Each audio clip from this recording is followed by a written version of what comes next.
దాని తర్వాత ఆయన క్షత్రియుడు కదా, శివధనుస్సు చూసిన వెంటనే ఆయనకు ఒక్కసారి తాకాలనిపించింది. He was so inquisitive, curious అనమాట.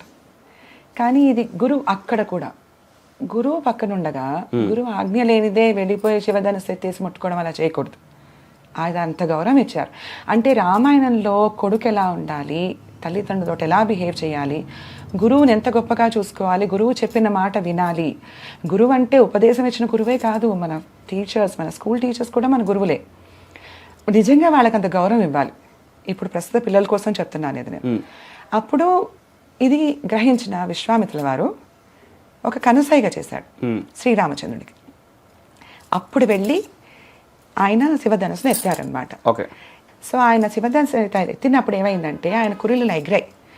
ఇలా ఇలా కదులుతున్నప్పుడు రాముడు ఎంత అందంగా ఉన్నాడో అనేసి విశ్వామిత్రుల వారు మురిసిపోయారట చూసుకొని.